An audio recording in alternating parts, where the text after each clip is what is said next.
이 남자 전설적 스킬을 가졌죠. 눈이 검게 변하며 모든 걸 꿰뚫어 봅니다. 각성전 그의 삶은 밑바닥이었어요. 일주일 전만 해도 평범한 날 TV에서 끔찍한 발표가 나옵니다. 2달 뒤 세상은 굶주렸고 인간보다 굶주린 괴물이 우릴 덮쳤죠. 신은 관대했어요. 인간은 각성했지만 거의 다 죽었습니다. 저는 방에만 있었고요. 세상이 멸망하고 3개월 혼자 있는 건 싫네요. 건물에 저만 남았어요. 최악은 인터넷 불가. 전 김재현입니다. 창문에 몬스터가 나타나자 지루함은 끝났죠. 역대급 못생긴 입에 지옥 괴물이었어요. 죽을 뻔하고 지릴 뻔했지만 그놈은 못 들어왔어요. 제 능력, 제 집, 제 규칙. 전 궁극의 은둔형 외톨이니까요. 제 허락 없인 아무도 못 들어오죠. 이런 일이 처음도 아니고요. 심장마비로 죽을 일은 없겠네요. 이 능력 덕분에 살았지만 단점도 있어요. 저도 못 나간다는 거죠. 각성 이후 이곳에 갇혔어요. 살아남아 뭐 해요? 인터넷도, 여친도, 재미도 없는데 못 나가는 은둔형 외톨이라니 정말 미치겠네요.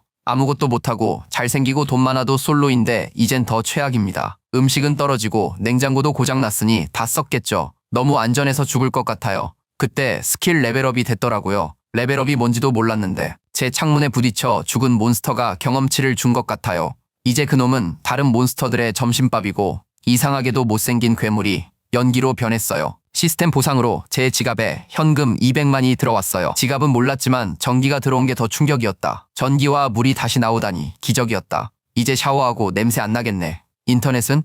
제기랄, 그건 왜 안 돼? 집은 엉망이었다. 기억 없는 USB를 발견했고 열어보니 오래된 가족 사진이 있었다. 내가 태어날 때 엄마 모습은 정말 아름다우셨다. 5살 땐 귀엽고 웃었고 12살 땐 긴 머리, 15살 땐 마냥 행복했는데 부모님이 여기 계셨으면 좋겠어. 생사조차 모르고 결심했어. 무슨 일이 있어도 두 분을 찾아 모셔올 거야. 발코니에서 새로운 것을 봤다. 시스템 창, 레벨 1 상점. 수상해서 상점을 이용해 보기로 했다.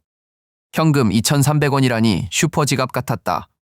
창문을 열고 나가려 해도 갇혀서 나갈 수가 없다. 방금 깨달은 게 있다. 저 밖의 괴물들을 사냥해서 레벨업 할 수 있어. 죽이면 강해지고 충분히 레벨업하면 여기를 떠날 수 있을 거야. 저 무시무시한 칼리카는 도저히 이길 수 없어. 그놈은 창문에 부딪혀 죽었으니 아래 고블린들은 훨씬 약하니 죽일 수 있겠다. 그래서 시험해보기로 했다. 이 물병을 던져보자. 건물 밖으로 나갈까? 나간다. 물건은 나가지만 난 못 나간다. 그렇다면 방법이 있다. 더 무거운 것을 던져 여기서 고블린들을 죽이는 거다. 덤벨을 던지려는데 고블린들이 서로 부르며 도망가요. 저놈들 이제 못 도망가지. 가설을 확인해야 하니 온 힘을 다해 덤벨을 던졌죠. 빗나갔어요. 조준 실력이 꽝이네. 이제 하나밖에 없는데 어쩌지? 딱 하나 남은 덤벨. 그때 소리가 들렸어요. 빌어먹을 고블린들이 소리치며 떼지어 건물로 달려오는 거예요. 일사불란하게 움직이는 놈들을 보니 정말 무서웠어요. 건물로 돌진할 때 최악을 예상했지만 오히려 가까이 오면 마치기 더 쉬울 것 같았죠. 그때 아이디어가 떠올라 상점을 열었어요. 제 포인트로 구매 가능한 목록을 요청했죠. 예상대로 덤벨이 시스템에 분석되어 추가 구매가 가능해졌어요. 가격은 온라인이랑 똑같았어요. 사실상 가상 상점인 거죠. 시스템에 덤벨을 더 주문해서 샀어요. 덤벨이 눈앞에 나타나고 계좌에서 돈이 빠져나갔어요. 와, 점다. 아래층 사람들이 제 비명을 들었을지도 모르겠네요. 온 힘껏 덤벨을 던졌는데 운 좋게도 고블린 머리에 맞았어요. 시스템은 놈을 죽여 경험치를 얻었다고 했죠. 제 계정에 3,345원이 추가됐어요. 다른 놈들은 하늘에서 뭐가 떨어졌는지 몰라 겁에 질렸어요. 덤벨이 하늘에서 내릴 리 없잖아요. 계속 덤벨을 던졌으나 놈들이 경계에 모두 빗나갔죠. 덤벨을 더 사서 다시 시도했고 노력 끝에 몇 마리 맞췄어요. 그 결과 계속 레벨업을 했고요. 기분 정말 끝내줬어요. 그때 시스템이 알렸어요. 궁극의 은둔형 외톨이가 아이템 보관 차원인 창고 레벨 2를 해제했습니다. 시험 삼아 덤벨을 넣어봤죠. 손에서 사라져 창고에 등록됐고 완벽했죠. 다시 꺼내니 바로 손에 나타났어요. 헐, 뭐든 저장하고 언제든 꺼낼 수 있다니. 이제 잔인한 짓을 해볼까 해요. 창고를 수십 개 덤벨로 채웠고 그걸 건물 밖으로 방출했죠. 하늘에서 덤벨 비가 쏟아져 고블린들은 피하지 못하고 모두 깔려 죽었어요. 제 능력에 저도 놀랐네요. 이렇게 쓸 줄은 몰랐거든요. 다른 아이템도 분석해서 상점 돈으로 살 수 있다는 걸 알았죠. 하지만 돈이 한정적이고 전기세로 계속 빠져나가 새로운 문제가 생겼어요. 덤벨로 고블린을 다 잡고 나니 몬스터들이 아파트 근처에 오지 않아요. 몬스터가 없으면 돈도 경험치도 없죠. 아무것도 못 잡으면 망하는데 몬스터 잡을 새 방법이 필요해요. 고민하고 있는데 하늘에 뭔가가 나타났어요. 그때 예전에 절 공격했던 그놈이 떠올랐죠. 이건 좀 심각한데 저건 상위 몬스터인 칼리칸이에요. 주방으로 달려가 숟가락들을 의자에 묶어 빛이 반사되게 창밖에 매달았고 효과를 봤어요. 괴물이 역겨운 입으로 건물을 공격하려 날아왔지만 이번엔 무섭지 않았어요. 방어막이 뚫리지 않을 걸 아니까요. 계속 들이받으면 지난번처럼 자멸하고 경험치는 제가 얻겠죠. 그런데 이놈은 똑똑하게도 안 된다는 걸 깨닫고 날아가 버렸어요. 말도 안 돼. 사실은 떠난 게 아니라 옥상에 착지했죠. 제가 몸을 기울여 내다봤을 때 와 미쳤다. 또 바지에 지릴 뻔했네. 한 군데만 계속 쪼아대는데 방어막은 절대적이죠. 궁극의 은둔형 외톱이 선언. 잠시 생각한 뒤 상점을 열었어요. 덤벨로 고블린을 잡았는데 이 거대 괴물은 뭘로 잡을까? 녀석이 쪼아댈 때 아이디어가 떠올랐죠. 돈으로 기름통을 샀어요. 좋아. 냄비에 기름을 부어 끓였죠. 끓는 기름으로 다 죽일 수 있을지 봅시다. 그리고 막대기에 종이를 감아 끓는 기름을 창고에 넣은 뒤 막대기에 불을 붙였어요. 이제 비장의 수, 야수는 계속 방어막을 쪼아댔죠. 하늘에서 기름을 떨어뜨리자 머리 위 창고가 열리며 끓는 기름이 쏟아져 괴물은 비명을 질렀어요. 불붙은 막대기를 던지자 기름에 불이 붙어 사방이 불길에 휩싸였죠. 성공. 저놈은 이제 통닭이에요. 놈은 땅에 떨어져 불탔고 냄새도 모습도 끔찍했어요. 놈이 죽자 시스템 창이 떴어요. 칼리칸 처치, 경험치 획득. 돈은 934만 7천 원이 됐어요. 은둔형 외톨이가 이전보다 부자가 된 거죠. 그런데 그때 새로운 조건이 달성됐어요. 제 영역이 아파트 넘어 건물 전체로 확장됐고 새 능력도 얻었어요. 처음엔 시야가 지지직거렸죠. 그러다 갑자기 건물 전체와 아래층 사람들까지 보였어요. 거실에 앉아 슬프고 배고파 보이는 한 가족이 있었죠. 뭐지? 눈이 왜 이러지? 누구지? 몇 초 뒤 시야는 정상으로 돌아왔어요. 이제 시스템에 그들의 정보가 떴어요. 남자 30세, 여자 30세, 3살, 6살 딸 2명. 모두 제 영역 시민 자격이 있었죠. 시스템은 시민이 아닌 자는 추방된다고 경고했어요. 아무것도 안 하면 쫓겨나 괴물에게 죽을 테니 시민권을 줬죠. 능력을 확인하니 역시 절대자의 눈 1레벨이었어요. 제 영역 안의 모든 걸 볼 수 있었죠. 시스템엔 인구 목록이 나타났고요. 현재 시민은 600명 중 4명뿐. 600명이라뇨. 이 건물에도 다 못 들어올 텐데 그때 놀라운 걸 봤어요. 시민들이 힘과 경험치를 공유한대요. 싸워서 레벨업하면 저도 이득을 보는 거죠. 완벽해요. 더 빨리 강해질 수 있겠어요. 이제 시간 제한 미션이 해제됐는데 실패하면 벌을 받습니다. 첫 미션은 168시간 내 고블린 사살. 실패하면 벌칙은 남성성이 사라진다는 것. 사실상 죽음과 같죠. 시스템이 수락 여부를 물었지만 일단 거절했어요. 다시 절대자의 눈을 사용하니 세상이 어두워지고 아래층 가족이 보였죠. 어린 딸은 아빠에게 어떻게 할지 물었고 먹을 것이 없어 굶주린 아이들을 보며 아빠는 괴로워했지만 밖은 지옥 같았어요. 밖에 나가면 돌아오지 못할 수도 있지만 그는 가야만 했어요. 아내에게 먹을 것을 구해오겠다고 말했고 아내는 그 의미를 알았죠. 가만히 있으면 다 죽지만 나가면 희망은 있었어요. 그는 마지막 인사를 하고 떠나려 했어요. 아이들은 울며 매달렸죠. 그가 문을 열려는 순간 문고리가 저절로 돌아갔어요. 가족들은 얼어붙었죠. 괴물일까? 문이 천천히 열리며 빛이 쏟아졌고 아빠는 무기를 들고 싸울 준비를 마쳤어요. 하지만 괴물이 아니었죠. 그는 살려달라 외치다 저를 발견했습니다. 제가 말했어요. 도와드리러 왔습니다. 물과 식량요. 굶주린 가족은 충격에 서 있었죠. 누가 도우러 올까요? 아버지는 거절 못하고 딸들을 살릴 방법은 그것뿐이었어요. 그래서 저를 안으로 들였죠. 장면이 바뀌고 뚱뚱한 최영준의 두 아이가 아빠 뒤에 숨어 재현을 의심스러운 눈으로 쳐다봐요.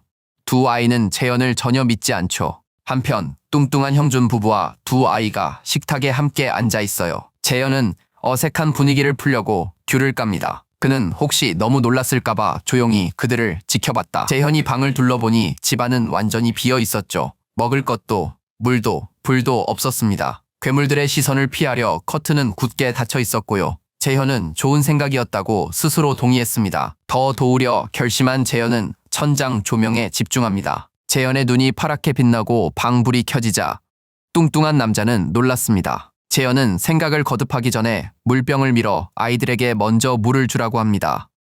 아이들은 몇 달간 사막에 있었던 듯 물을 마십니다. 재현은 미소 지으며 그들을 지켜봅니다. 어린 서연은 너무 목말라 살에 들릴 뻔합니다. 이를 본 재현은 재빨리 귤을 건넵니다. 서연은 망설이다가 받아듭니다. 달콤한 귤 향이 퍼지자 서연의 입에 침이 고입니다. 엄마가 귤을 조심스럽게 먹여주자 서연의 눈이 기쁨으로 반짝입니다. 귤이 달고 과즙이 풍부해 입안에서 사르르 녹습니다. 아이의 기쁨은 숨길 수 없었습니다. 동생이 오렌지를 먹자 나현도 엄마에게 하나 달라고 합니다. 형준의 아내가 오렌지를 주자 아이들 웃음소리가 방을 채웁니다. 재현이 이 행복한 광경을 보는데 시스템 알림이 뜹니다. 가족들의 신뢰도가 크게 올랐습니다. 서연의 신뢰도가 57에 도달, 가신 자격을 갖췄다는 내용이었죠. 재현은 이 알림에 깜짝 놀랐습니다. 가신이 뭔지 모르지만 확실한 한 가지는 3살배기 아이를 가신으로 삼고 싶지 않다는 것이었습니다. 현재 신뢰도 31인 남자의 신뢰도를 50까지 올릴 방법을 고민한다. 재현이 생각에 잠겨 있을 때 뚱뚱한 남자가 그를 부르며 진심으로 감사하다고 말합니다. 은혜를 어떻게 갚아야 할지 모르겠다고요. 재현은 침착하게 나가서 더 얘기하자고 합니다. 장면이 바뀌어 복도에 뚱뚱한 남자와 재현이 서 있습니다. 재현이 아저씨에게 시민권 알림을 받았는지 묻자 아저씨는 그렇다고 답합니다. 재현은 혹시 이상한 점은 없었는지 묻습니다. 아저씨는 모두가 잠시 멈췄다고 설명하고 재현은 그 말에 중요한 사실을 깨닫습니다. 제때 시민권을 주지 않았다면 그들은 건물 밖으로 순간이동 됐을 겁니다. 이 사실을 깨달은 재현은 표정이 진지해집니다. 재현은 단호하고 자신감 있는 어조로 아저씨에게 자신을 도우면 식량, 물, 주거, 그리고 가장 중요하게는 안전을 보장하겠다고 말합니다. 아저씨는 충격을 받고 어떻게 가능하냐고 묻지만 재현은 더 이상 설명하지 않습니다. 대신 식량과 안전을 원한다면 자신을 의심 없이 믿어야 한다고 단호하게 말합니다. 재현은 목숨 걸 일은 절대 시키지 않겠다고 약속하고 아저씨는 직감을 믿으며 눈을 감습니다. 이런 상황에도 아저씨는 재현이 나쁘지 않다고 느낍니다. 세상에 공짜는 없으니 뭘 원하냐고 묻죠. 재현은 물질적인 건 필요 없으니 작은 부탁 하나만 들어달라고 차분하게 답합니다. 아저씨는 안도하며 재현을 형님이라 부르고 재현은 그 말을 인정하듯 미소 짓습니다. 화제를 바꿔 재현은 아저씨가 갖고 있던 골프채 가격을 물어봅니다. 상점에 놓기엔 너무 비싸다고 생각했죠. 재현은 아저씨에게 골프채 얘기는 나중에 하자고 화제를 돌립니다. 그리고 재앙이 언제 시작되었는지 묻죠. 아저씨는 고블린 떼가 습격한 주말임을 기억합니다. 재현은 퍼즐을 맞춥니다. 그날 그는 방에서 궁극의 은둔형 외톨이처럼 쉬고 있었죠. 집에 있던 사람들이 첫 파괴에서 살아남았다고 추론하죠. 재현은 고블린을 떠올리며 시민권이 생존에 필수적이라 결론 내리죠. 결국 재현은 아저씨에게 생존자를 찾아 이 건물로 데려오라고 명합니다. 이후 소파에 편안히 누워있는 재현의 모습이 보입니다. 그는 시스템 알림을 보며 아저씨의 신뢰도가 서서히 그러나 확실히 오르는 것을 지켜봅니다. 아저씨 신뢰도는 40이지만 재현은 빨리 50이 되길 기다립니다. 한편 재현은 결계를 벗어나 가족을 찾을 날을 깊이 생각하고 있습니다. 다른 이들에게 시민권을 주면 가족과 재회할 수 있을까? 그때 갑자기 큰 소리가 그를 놀라게 한다. 정적을 깬 소리는 좀비와 사람의 신음이었고 재현은 즉시 알아차렸습니다. 그는 창문으로 달려가 밖을 엿봤습니다. 고블린 무리와 싸우는 사람들을 보고 그의 눈이 휘둥그레집니다. 재현은 소환 능력으로 돕기엔 거리가 너무 멀어 저들이 살아남지 못할 거라 단정하고 패닉에 빠지기 시작합니다. 놀랍게도 한 10대 소년이 엄청난 힘으로 야구공을 던져 고블린을 즉사시킵니다. 보라색 운동복을 입은 다른 10대는 화살 2발로 고블린 2마리를 해치웁니다. 세 번째 10대가 야구 방망이로 고블린 머리를 박살내자 남은 고블린들은 도망쳤고 그때 큰 소리에 보라색 운동복의 소녀가 깜짝 놀랐습니다. 소녀는 라면 봉지를 줍고 어디서 왔는지 궁금해합니다. 위를 보니 건물 위에 검은 그림자가 보입니다. 소녀를 집으로 오게 하려는 재현이었죠. 재현이 무리를 보던 중 문 두드리는 소리가 납니다. 뚱뚱한 남자였죠. 재현이 들어오라 하지만 시스템이 막습니다. 뚱뚱한 남자는 출입이 허용되지 않는다는 알림이 뜹니다. 재현은 이 사실에 놀랍니다. 자신이 허락해도 아무도 방에 들어올 수 없음을 확인한 재현은 가시는 가능할지 궁금했지만 일단 생각을 접어둡니다. 재현은 방을 나가 뚱뚱한 남자에게 무기될 만한 값싼 물건을 가져오게 합니다. 확인 후 재현은 바로 궁극의 은둔형 외톨이 상점에서 라면 5봉지와 물 5병을 소환합니다. 몇 초 만에 뚱뚱한 남자 앞에 물건들이 나타나고 그는 충격에 빠집니다. 처음으로 재현의 능력을 목격한 것입니다. 재현은 태연히 물건들을 상자에 담아 뚱뚱한 남자에게 건네며 다음 임무로 건물 밖에 상자를 전달하라 이릅니다. 남자의 표정은 걱정으로 가득 찹니다. 밖에는 많은 고블린이 숨어 있다고 상기시킵니다. 재현은 근처 고블린을 이미 다 죽였다며 그를 안심시킵니다. 남자는 망설였지만 재현의 말을 믿습니다. 재현은 바깥 식량이 귀하다고 덧붙입니다. 그들에게 식량을 주어 자신을 왕으로 여기고 따르게 할 큰 계획을 설명합니다. 그는 노예화 기술을 쓰는 것을 알고 미소 짓습니다. 이 방법대로라면 식량과 물을 얻는 이들은 그의 노예가 될 수밖에 없어요. 남자는 재현을 완전히 믿고 그의 말에 따릅니다. 재현이 형준에게 새 미션을 주자 형준은 경험치를 얻는 생각에 신나 상자를 들고 계단을 내려갑니다. 형준은 긴장했지만 재현을 믿고 골프채를 꽉 쥔 채 건물 밖으로 나갑니다. 빨리 상자를 버리고 도망쳐야 한다는 공포가 그를 덮칩니다. 형준이 상자를 내려놓는 순간 발소리가 들려옵니다. 그는 몸을 떨며 얼어붙었고 시야 한쪽에서 검은 그림자를 발견합니다. 공포에 질려 피에 굶주린 고블린을 상상합니다. 건물로 돌아가려다 미끄러져 상자를 떨어뜨립니다.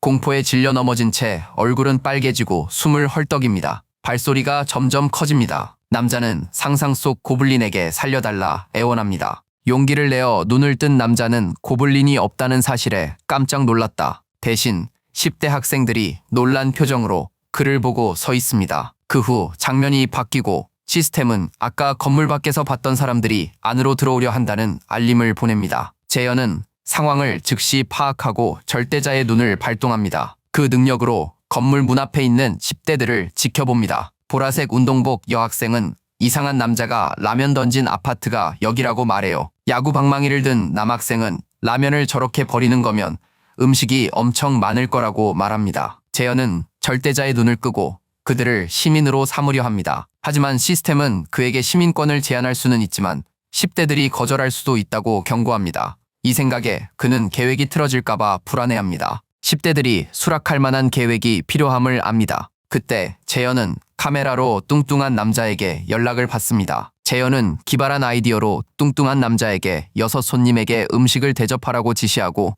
남자는 즉시 임무를 수락합니다. 그는 결계박 손님들에게 재현의 제안을 받아들이면 모든 것을 무료로 받을 수 있다고 알립니다. 그 제안을 듣자마자 그들은 즉시 동의했고 재현은 결계를 열어 안으로 들여보냅니다. 그들이 안으로 들어오자 시스템은 재현의 시민이 10% 증가했다고 알립니다. 재현의 시민들이 얻는 경험치와 돈도 10% 증가하게 됩니다. 이건 중요한 보너스죠. 재현은 10대들을 관찰하고 프로필을 분석합니다. 최고 레벨은 야구공을 던졌던 하동권이죠. 그의 D급 스킬인 야구공 던지기는 물건을 10배의 힘으로 던질 수 있게 해줍니다. 재현은 이 스킬이 위험하다는 걸 깨닫고 모두 이능력자라고 결론 내립니다. 경험치 분배율을 70%로 설정하여 10대들이 70%, 재현이 30%를 얻습니다. 만족한 재현은 앞으로 시민을 계속 영입하면 자동 사냥팀이 생겨 가만히 앉아도 강해지고 부자가 될 수 있겠다고 생각합니다. 이 사실을 깨달은 재현은 마치 에이지 오브 엠파이어 게임하는 기분입니다. 그는 새 시민들의 신뢰를 쌓는 걸 다음 단계로 봅니다. 놀랍게도 신뢰도가 이미 오르고 있어 재현은 의아해하며 좀 더 지켜봅니다. 한편 뚱뚱한 남자는 10대들을 자기 아파트로 데려왔습니다. 형준의 아내는 이 무리를 보고 당황하지만 음식이 필요하다는 남편의 사과와 설명을 듣고는 돕기로 합니다. 재현은 이 모든 상황을 절대자의 눈으로 지켜보며 만족스러워합니다. 잠시 후 동건이 뚱뚱한 남자에게 재현이 누구냐고 묻습니다. 뚱뚱한 남자는 재현이 낯설지만 착한 이웃이라고 말합니다. 재현 덕분에 전기, 물, 식량을 얻었으니 이 말에 동건은 걱정스러워집니다. 시선은 재현이 준 라면 봉지로 향합니다. 동주는 재현이 위험하고 강력한 메타인간이라 판단. 그에게 잘 보일 것을 다짐합니다. 강자의 심기를 거스르지 않는 게 상책이라 여긴 동주는 신뢰도가 크게 오릅니다. 한편 뚱뚱한 남자는 음식을 준비하며 동준 일행의 여학생들에게 목욕할지 묻습니다. 목욕이란 말에 여학생들 눈이 빛나죠. 단순한 생각만으로도 들뜬 겁니다. 동준도 깜짝 놀라며 샤워가 되나 보다고 깨닫습니다. 뚱뚱한 남자는 온수도 나온다며 재현의 능력이라 말합니다. 이 순간 재현은 전기, 배관, 수도, 공급원이나 다름없었습니다. 한 여학생은 재현이 모든 직업의 신이라고 농담합니다. 이야기 도중 안경 쓴 10대 소년이 동준에게 다가와 재현보다 자신이 강하다고 생각하는지 묻습니다. 동준은 재현의 능력으로는 불가능하다고 인정합니다. 갑자기 덕수가 동준의 어깨를 잡고 재현을 함께 제압하자고 제안합니다. 재현을 제압하면 식량을 모두 넘겨줄 거라는 황당한 이유였죠. 이 말을 들은 동준은 어이없어하며 덕수에게 미친놈이라 말하고 헛짓하지 말라고 경고합니다. 결국 무리는 재현에게 잘 보여야 한다고 결론 내립니다. 화면이 전환되고 무리 중 병호라는 소심한 소년이 나옵니다. 동주는 그에게 다가가 사과합니다. 세상 멸망 몇 시간 전 파티에 초대 안 했으면 가족을 구했을 텐데. 병호는 동준 탓이 아니라고 답하지만 동주는 밥 먹고 병호 할머니 구출 계획을 세우자고 약속합니다. 하지만 병호는 여전히 괴로워합니다. 너무 늦어 할머니를 고블린이 먹었을 거라 생각할 때 누군가 다가오며 분위기는 무거워집니다. 괴물이라 생각했는데 진짜 괴물은 바로 재현이었죠. 그가 검은 봉지 2개를 들고 나타납니다. 그 순간 동주는 재현만이 이 모든 문제를 해결할 수 있음을 깨닫습니다. 재현이 심각한 얼굴로 들어와 아이들을 쳐다봅니다. 재현은 망설임 없이 돕겠다고 자신있게 말하죠. 곧 모두 자리에 앉았지만 분위기는 극도로 긴장되었다. 형준의 아내는 집이 좁다며 모두에게 사과합니다. 동주는 자신들이 예고 없이 온 탓이라며 그녀를 위로하려 했습니다. 그때 뚱뚱한 남자가 따뜻한 음식을 들고 와 모두에게 나눠주었습니다. 아이들은 음식을 보고 깜짝 놀랐습니다. 오랜만에 보는 음식이었고 심지어 깨끗하고 따뜻한 음식이었습니다. 형준의 아내는 손님들 입맛에 맞을지 걱정하며 초조해했습니다. 밥, 계란, 프라이, 김치, 그리고 따뜻한 물. 보기만 해도 군침이 돌았죠. 상에는 여러 음식이 가득했습니다. 한 여학생이 계란을 맛보자마자 충격을 받았습니다. 군침이 돌며 음식이 정말 맛있다 외쳤습니다. 매우 만족해했죠. 이 말에 형준의 아내는 안심하며 미소 지었습니다. 자신도 먹을 것이 없었는데 이 모든 음식이 재현이 준 재료 덕분이라며 공을 재현에게 돌렸습니다. 다들 재현이라는 사람이 도대체 누구지 하며 의문을 가졌고 그 순간 재현에게는 시스템 알림이 떴습니다. 형준 아내의 신뢰도가 50에 도달했다는 내용이었죠. 최영준보다 신뢰도가 빨리 올라서 재현은 기뻤습니다. 모두 함께 즐겁게 식사하기 시작했습니다. 정말 오랜만에 맛있는 음식을 먹는 듯 다들 얼굴이 환해졌어요. 정말 맛있게 먹더라고요. 한 여학생은 계란말이가 거의 식당에서 파는 것 같다면서 이 아포칼립스 상황에 이런 음식은 천상의 맛이라고 감탄했어요. 다른 여학생은 신기한 듯 뚱뚱한 아저씨 아내에게 일식집 계란말이냐고 물었어요. 모두가 행복해하는 모습에 뚱뚱한 아저씨의 아내도 기뻐하며 맛있게 먹으라고 권했습니다. 그때 어린 딸이 슬픈 표정으로 다가와 자기도 맛있는 계란말이를 먹고 싶다고 말했어요. 엄마는 이 말을 짚으며 손님들이 가고 나면 더 만들어주겠다고 약속했어요. 하지만 어린 딸은 여전히 만족하지 못해 울먹이는 표정이었죠. 한 여학생이 아이를 불러 계란말이를 나누어 먹겠냐고 물었죠. 이 말에 어린 딸은 신이 나서 그녀 옆으로 냉큼 달려가 앉았답니다. 소연의 귀여움과 기쁨에 벅차오른 여학생은 젓가락으로 계란말이를 먹여줬고 맛을 본 소연은 무척 행복해했습니다. 모두가 식사할 때 재현은 뚱뚱한 남자와 그의 아내가 흐뭇한 미소로 모두를 지켜보는 것을 봤어요. 이에 재현은 그들을 식탁으로 초대했어요. 아저씨 부부는 처음엔 놀랐지만 이내 자리에 앉아 다 같이 즐겁게 식사했습니다. 모두가 식사를 이어가는 동안 재현은 문득 서글퍼졌어요. 모두 함께 식사하는 모습에 온기를 느낀 지 오래임을 깨달았고 부모님의 안녕을 바라며 저녁 식사를 마쳤습니다. 식사 후 소연은 엄마에게 졸리다고 말했고 엄마는 아이를 안아 침대로 데려갔죠. 큰딸도 잠들러 따라갔고요. 이제 진지한 대화를 할 시간이었어요. 재현은 대화를 이어가자고 했죠. 그는 동준에게 이렇게 가까운 할머니 댁에 왜 못 가는지 물었어요. 동준은 긴장하며 고블린 때문이라 답했습니다. 고블린 이야기를 듣자 재현의 표정이 심각해졌습니다. 이어서 동준은 아파트 지하 주차장이 숨기 좋아 고블린들이 그곳을 본거지로 삼았다고 자세히 설명했어요. 그곳 고블린이 최소 수천 마리는 될 거라고 추정했죠. 이 고블린들을 없애지 못하면 할머니께 갈 수 없었죠. 이 말을 들은 재현은 안절부절 못하며 속으로 생각했습니다.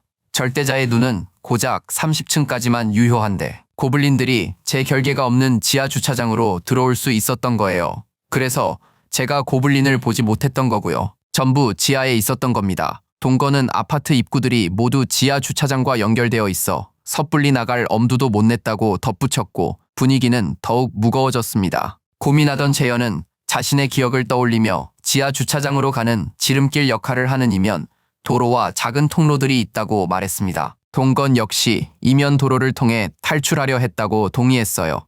하지만 고블린보다 무서운 괴물이 그들을 막아섰습니다. 재현은 고블린보다 위험한 존재가 있다는 말에 놀라면서도 겁을 먹었습니다. 동건은 침울한 얼굴로 그 괴물이 늑대나 곰처럼 생겼다고 재현에게 말했습니다. 실제로 곰처럼 크고 피에 굶주린 늑대처럼 사나웠다고 묘사했죠. 동거는 야수가 많은 고블린들과 싸우던 장면을 떠올렸죠. 겨우 도망칠 수 있었던 건 야수가 고블린들을 죽이고 먹느라 바빴기 때문이라고 덧붙였죠.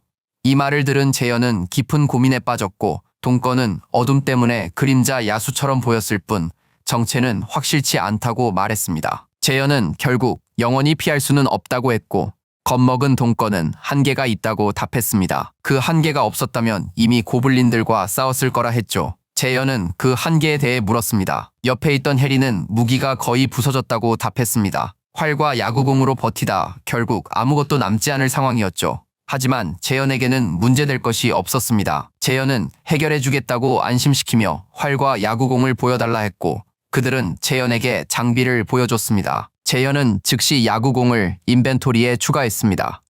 활을 추가하려고 하자 시스템에서 고급 컴파운드 보호를 등록하려면 13만 원을 지불해야 한다는 메시지가 나타났습니다. 재현은 즉시 활값을 내고 시스템에 등록했습니다. 상점에 화살과 야구공이 무제한으로 공급되자 재현은 모두에게 활을 쏠 줄 아는지 물었습니다. 순간 정적이 흘렀죠. 그들이 답하기도 전에 재현은 심각한 얼굴로 시스템에서 활과 화살 5세트를 즉시 구매했고 무기는 바로 테이블에 나타났죠. 재현은 무심한 듯 모두에게 아직 사용법을 몰라도 이번 기회에 연습하면 된다고 말했습니다. 활을 건네주며 즉시 사용해보라 격려했죠. 그 순간 재현에게 신뢰도가 조금 올랐다는 시스템 알림이 떴습니다. 이걸 본 재현은 놀라면서도 기뻤고 동시에 그룹 전체에 희망이 차오르기 시작했습니다. 재현만 있다면 병호 할머니를 구할 수도 있겠다는 믿음이 생기면서 그에 대한 신뢰는 계속해서 꾸준히 쌓여갔죠. 동거는 새 무기로 사냥 효율이 크게 오를 것을 알고 무척 기뻐했습니다. 다른 한 명은 이제 목숨 걸고 화살을 회수하지 않아도 된다며 기뻐했죠. 모두가 희망에 차 있었는데 갑자기 재현이 진지하게 모두를 불렀습니다. 앞으로 가기 전 고블린 수를 줄여야 했습니다. 동거는 진지한 표정으로 언제 사냥을 시작할지 물었고 재현은 내일부터라고 대답했습니다. 내일 반드시 병호 할머니를 구해낼 거라고 장담하며 재현은 모두의 사기를 북돋았습니다. 재현의 약속에 병호의 얼굴은 환해졌고 동거는 어떻게 할 거냐 물었습니다. 재현은 자신있게 웃으며 미끼 전략을 답했고 작전을 설명했습니다. 그러나 설명을 들은 모두의 표정엔 긴장감이 맴돌았습니다. 과연 재현의 미끼 전략은 성공할 수 있을까요? 불안했지만 모두는 성공을 바랐습니다. 그때 재현 눈앞에 시스템 창이 나타나 뚱보 아저씨가 임무를 마쳐 보상금 3만 원을 얻었다는 알림이 떴습니다. 재현은 자신의 계좌에서 미션 보상금이 빠져나갔다는 알림에 순간 흠칫했습니다. 재현은 돈으로 시민들을 레벨업 시킬 수 있음을 깨달았죠. 이제부터 정말 필요한 경우가 아니면 돈을 쓰지 않을 생각이었습니다. 그가 채 생각하기도 전에 병호의 신뢰도가 올랐다는 시스템 창이 떴습니다. 신뢰도가 50에 도달하자 충성심이 개방되어 가신 등록 조건이 모두 충족되었습니다. 재현은 이 상황에 깜짝 놀랐습니다. 그때 병호 몸에 이상한 일이 벌어지기 시작했습니다. 당황한 병호는 무슨 일이 벌어지는지, 왜 이상한 느낌이 드는지 몰랐습니다. 새로운 시스템 창에 가신 등록, 성공 메시지가 떴습니다. 재현은 보상으로 가신 소환 능력을 얻게 되었습니다. 이 능력으로 재현은 자신의 가신을 집으로 소환할 수 있지만 최초 소환 후 2시간 뒤에야 가능합니다. 이제 병호는 공식적으로 재현의 첫 가신이자 제1호 수하가 되었습니다. 재현은 고릴라의 힘을 얻었고 뚱뚱이에게도 같은 능력이 부여됐습니다. 새로운 시스템 알림이 떴는데 뚱뚱이의 사냥 경험치와 골드가 2배가 된다는 내용이었습니다. 게다가 재현은 가신 소환 능력으로 집에서 5m 떨어진 곳에 가신을 소환할 수 있었죠. 정보가 너무 많아 정신이 없었습니다. 재현은 시스템 창에 플러스 버튼을 발견하고 눌렀습니다. 가신의 레벨을 올리려면 100만 1원이 필요한데 사용하겠냐는 메시지가 떴습니다. 재현은 터무니없는 가격에 충격받았죠. 재현은 머리를 감싸쥐고 주저앉아 이거 슬롯머신 게임인가 생각했습니다. 그 모습을 본 뚱뚱한 남자의 아내가 무슨 일이냐고 물었죠. 하지만 재현은 고개를 저으며 괜찮다고 답했습니다. 이후 재현은 뚱뚱이 아저씨를 본명으로 부르기로 했고 병호에게 몸 상태가 어떤지 물었습니다. 병호는 힘이 넘쳐 주먹으로 벽에 구멍도 낼 수 있을 것 같다며 흥분하여 대답했습니다. 그는 재현에게 몸에 무슨 짓을 했는지 물었고 재현은 인정했습니다. 병호는 몸이 10년은 젊어진 것 같고 신비한 기운이 몸을 채운다고 덧붙였습니다. 이 말을 들은 재현은 만족하며 미소를 지었다. 재현은 경호에게 활을 주며 임무를 제안했습니다. 경호는 활을 받았지만 여전히 긴장했습니다. 그의 손은 떨리고 있었다. 재현은 속으로 생각했다. 시민은 경험치를 10%더 얻고 가시는 경험치를 2배로 얻는다. 이제부터 저 뚱뚱한 녀석은 더 고릴라가 될 것이다. 그의 성장은 엄청날 터였다. 그는 병호에게 가능한 한 많은 몬스터를 죽이라고 말했다. 병호는 여전히 겁에 질려 울기 직전의 상태였지만 그래도 그 임무에 동의했다. 재현은 병호의 결정에 매우 기뻤다. 미소 지으며 그에게 기대를 건다고 확신시켰다. 마침내 그룹이 아파트 1층을 수색하면서 임무가 시작된다. 조심스럽게 이동하던 중 덕수는 동진에게 창문도 깨졌고 상태도 좋지 않으니 1층 확인은 불필요할 수 있다고 말했다. 그는 생존자가 없을 수도 있다고 덧붙였다. 하지만 동진은 그래도 확인해야 한다고 주장한다. 그는 재현의 지시를 상기시키며 구조대로서 가능한 한 많은 사람을 구해야 한다고 말한다. 그는 재현에게서 받은 주요 임무는 건물 안에 있는 생존자들을 찾아내어 30층까지 안전하게 데려다주는 것이라고 설명합니다. 잠시 멈춘 동진은 팀원들에게 임무 핵심을 설명합니다. 많은 고블린을 건물 안으로 유인해 모두 제거해야 합니다. 이 전략이 성공하려면 생존자를 최대한 많이 찾아야 합니다. 모두 확실히 이해했냐고 그가 묻습니다. 팀원들이 자신있게 동의하자 동진의 사기가 오릅니다. 한편 덕수는 몬스터를 부수려 쇠 곤봉을 들었습니다. 동진은 101호부터 수색하라고 지시하며 고블린이 언제 나타날지 모르니 모두 경계하라고 말합니다. 팀원들이 101호와 102호로 들어서자 참을 수 없는 악취가 진동합니다. 안은 온통 피자 국투성이입니다. 살해당하기 전 바닥에 끌려다닌 흔적 같았다. 사방에 흩어진 시신, 깨진 창문, 벽에 튄 핏자국, 끔찍한 광경이었다. 몸이 잘린 이들도 있었고 여성들은 옷이 벗겨진 채 고블린의 희생양이 된 듯했다. 이 끔찍한 광경에 여성들은 감당 못하고 구토했다.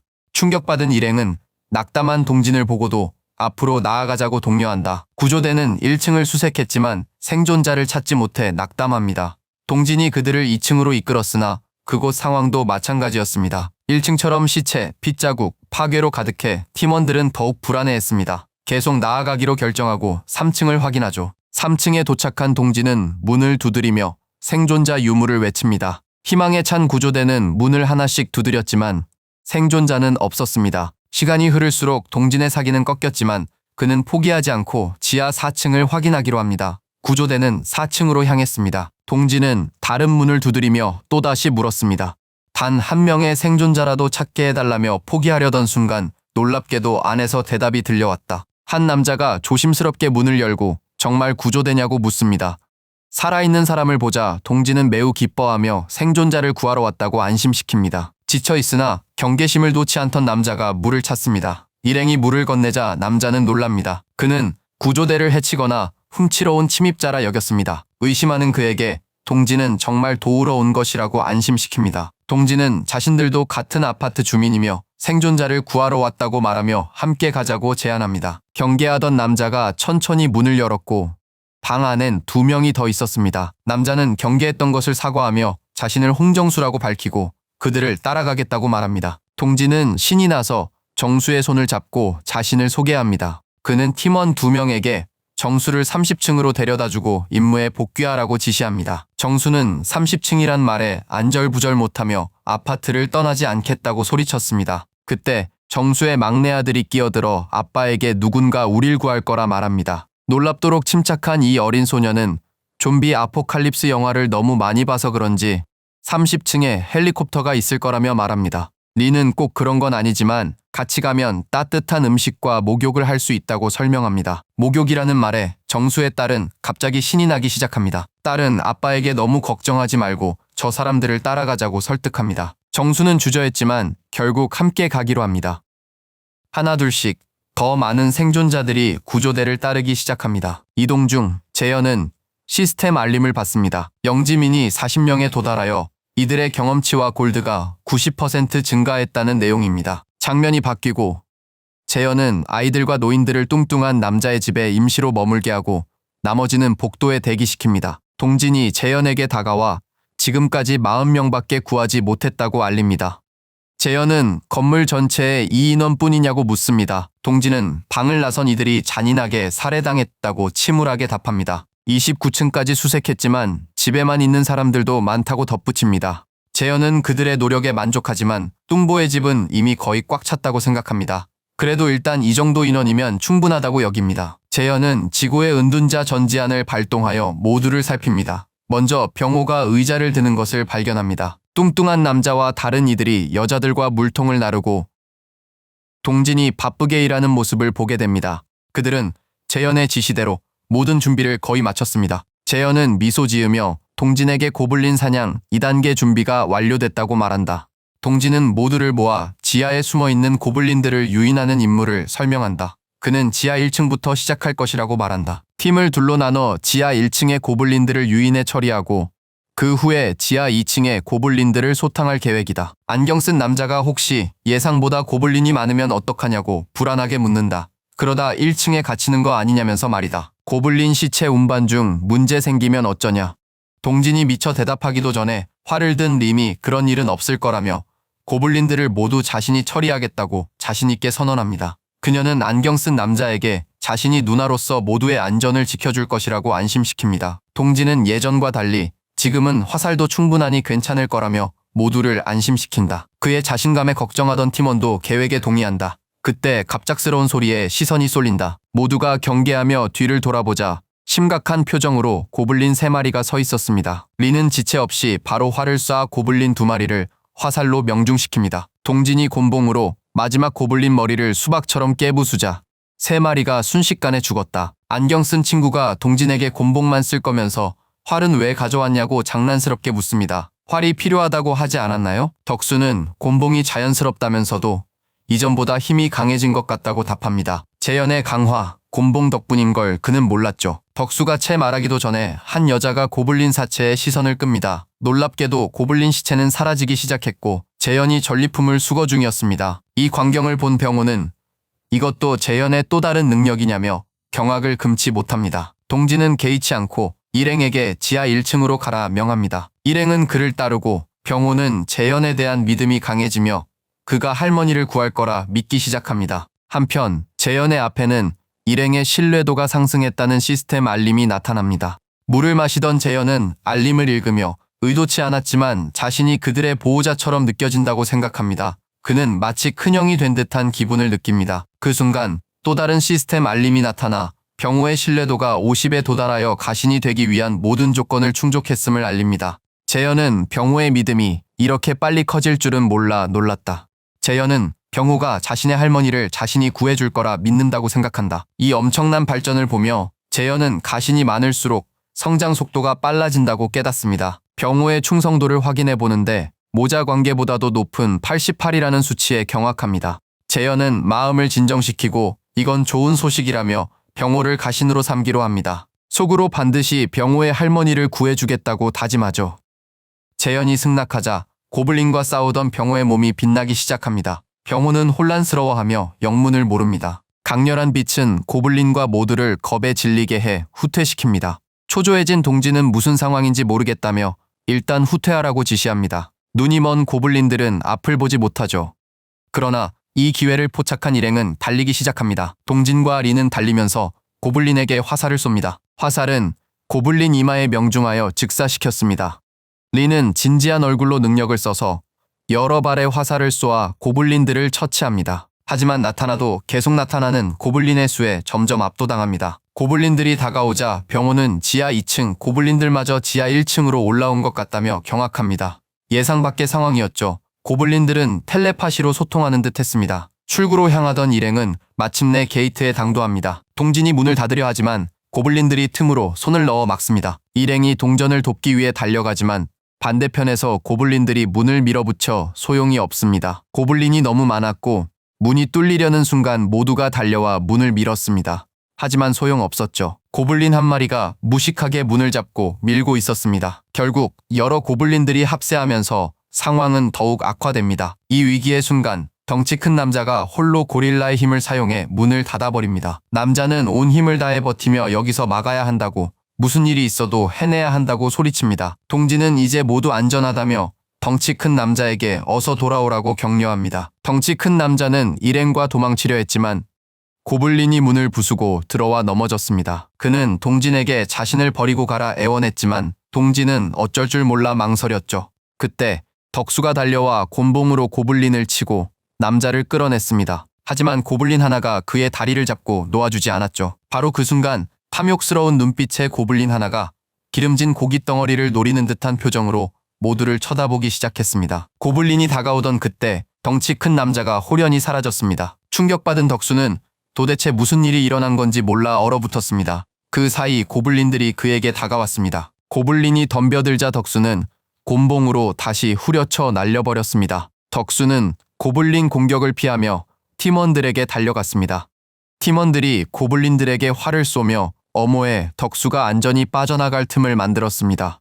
일행은 끊임없이 몰려오는 고블린 무리에 압도당하지 않으려 필사적으로 물러섰습니다. 달빛 비추는 어두운 밤, 건물 전체는 고요했습니다. 하지만 지하에는 무시무시한 짐승이 고블린들을 하나씩 집어삼키고 몸을 갈기갈기 찢은 뒤 사탕처럼 으깨며 먹어 치우고 있었습니다. 짐승은 모든 고블린을 손쉽게 해치우고는 분노에 찬 눈으로 건물을 올려다보았다. 더 많은 먹이를 먹고 진화하려는 끝없는 허기에 사로잡혀 그저 모두를 죽일 생각만 했다. 한편 뚱뚱한 남자는 쿵소리와 함께 쓰러졌다. 그는 오늘 죽을 것이라 확신했다. 그는 고블린의 저녁밥이 될 줄 알았지만 여기가 어디인지 몰라 혼란스러워했다. 그때 재현이 다정한 목소리로 괜찮냐고 물으며 앞에 서 있었습니다. 남자는 충격과 걱정에 휩싸였지만 재현은 상냥하게 웃으며 그를 일으켜 세웠습니다. 재현은 뚱뚱한 남자를 가신으로 삼아 소환할 수 있어 기뻤지만 그의 다리는 고블린에게 긁혀 피 흘리며 시퍼렇게 멍들어 있었고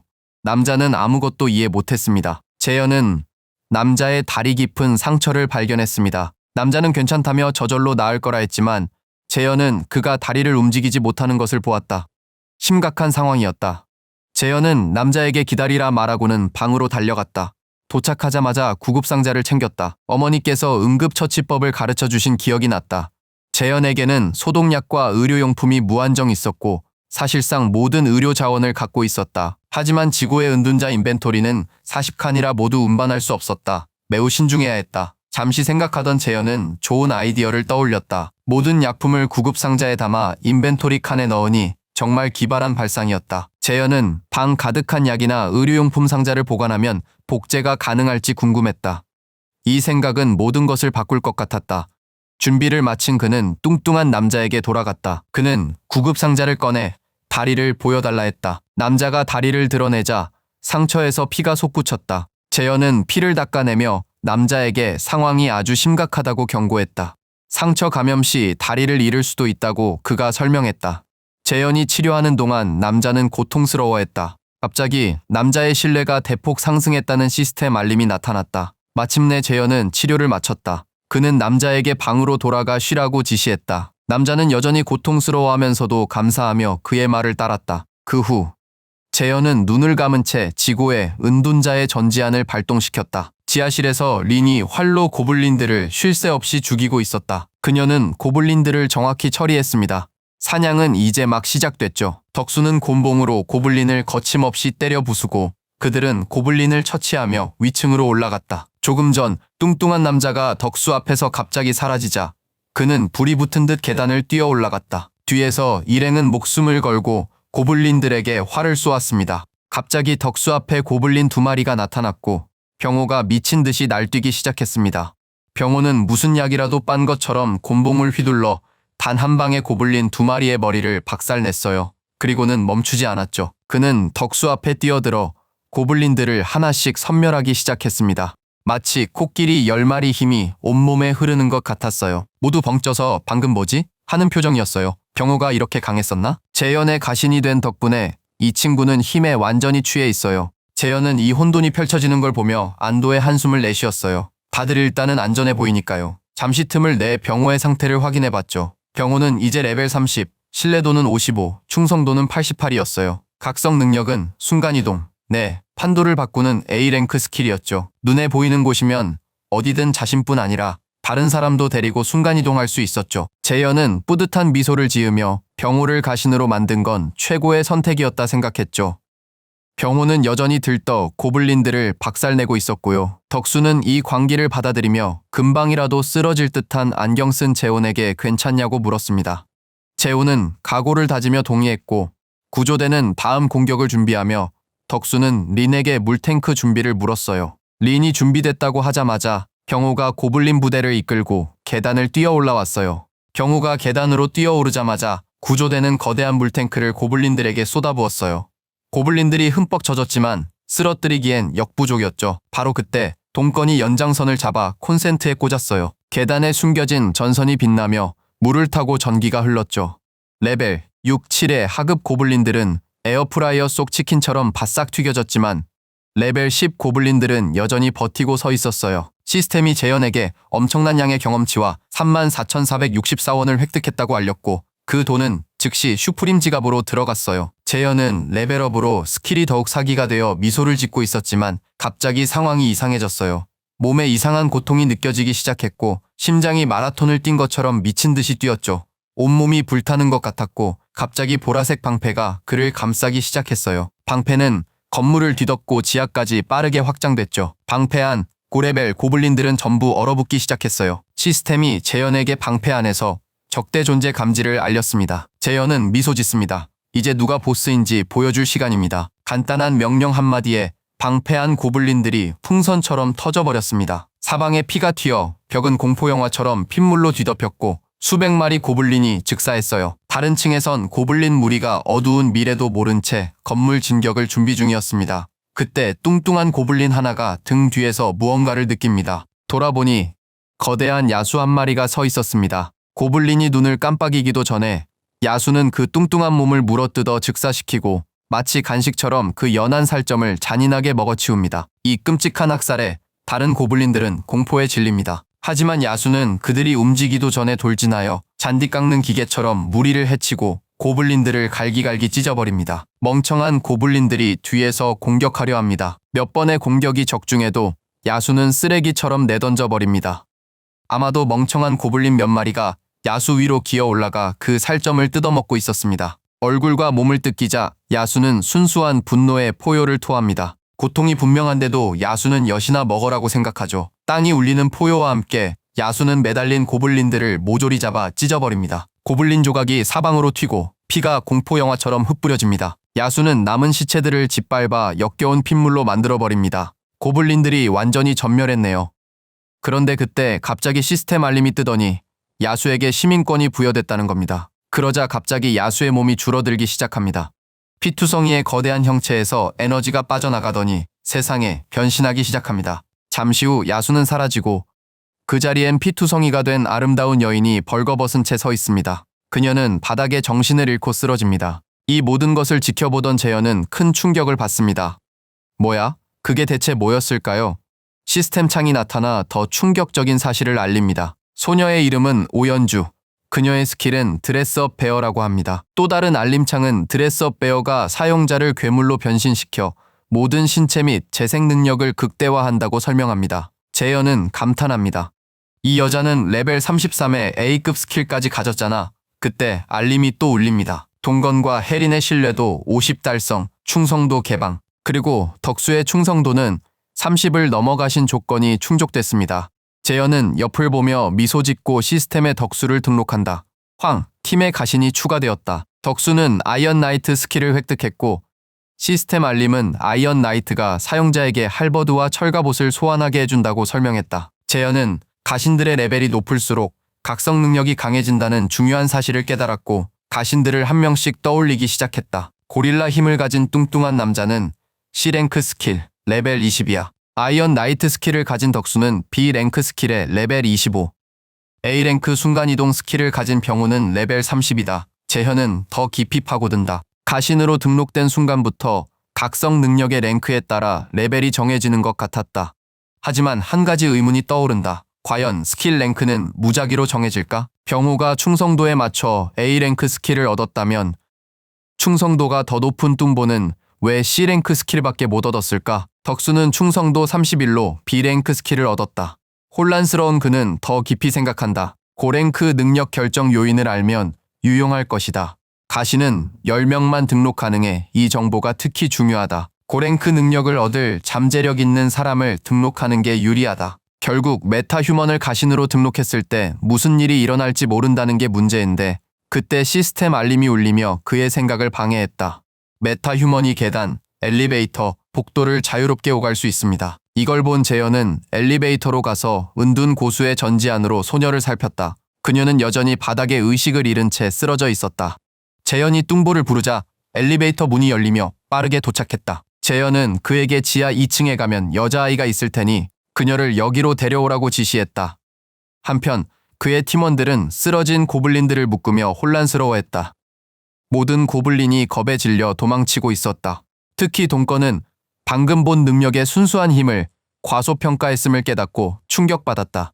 재현이 손가락 한번 튕겨 고블린들을 아무렇지 않게 터뜨리는 모습에 그는 경악했다. 동건은 뚱보가 재현의 신적인 능력에 대해 말했던 과거와 심지어 온수가 나온다는 말까지 했던 것을 떠올렸다. 조각을 맞추던 그는 이건 역시 재현 능력의 일부임을 깨달았다. 그는 뚱보의 아내가 음식 재료를 모두 재현이 제공했다고 말했던 것을 기억해냈다. 깊은 생각에 잠긴 동건은 이 모든 게 재현의 능력과 관련이 있구나 라고 결론 내린다. 동건은 재현이 아무도 필요 없을 정도로 강한데도 이 망할 세상에서 모두를 돕는 이유를 궁금해한다. 재현에 대한 동건의 믿음은 더욱 커져만 갑니다. 병호를 생각하며 동건은 병호는 내성적이었는데 재현을 만나 미친 살인마처럼 변했어라고 중얼거립니다. 전선을 모으면서 동건은 재현은 강하고 두려운 존재이며 그의 능력은 경외해야 할 대상이라고 생각했습니다. 한편 뚱보는 여자를 구하러 지하 2층으로 달려갔습니다. 동건은 재현이 자신들을 선택한 것이 얼마나 큰 행운인지 생각합니다. 한편 재현은 궁극적 은둔자의 전지 안으로 모든 것을 지켜보며 다음 수를 계산하고 있다. 그 후 장면은 과거 회상으로 바뀐다. 아주 귀여운 아이가 장난감 자동차를 가지고 놀고 있다. 아이는 기쁨에 차 뒤돌아서 엄마를 부르며 같이 놀아달라고 조른다. 그때 이전에 야수에서 인간으로 변했던 바로 그 여자가 나타난다. 그녀는 아들과 다정하게 놀아주고 아이는 행복하게 손을 흔든다. 하지만 이 행복은 짧다. 그녀는 끔찍한 것을 보고 얼굴이 새하얗게 질린다. 겁에 질려 그녀는 크게 비명을 지른다. 아들은 웃으며 놀자고 엄마를 부릅니다. 하지만 등 뒤엔 침 흘리는 고블린 셋이 그를 산채로 삼킬 준비를 합니다. 여자는 아들을 지키려는 일념으로 달렸지만 이미 늦었습니다. 굶주림에 지친 고블린들은 그렇게 맛있는 먹잇감을 놓치지 않습니다. 순식간에 아이를 갈기갈기 찢어 눈앞에서 먹어치웁니다. 여자는 아들의 죽음을 목격하고 속부터 무너집니다. 끔찍한 악몽에 그녀는 놀라 잠에서 깹니다. 연주는 땀에 젖어 공포에 질린 채 잠에서 깼습니다.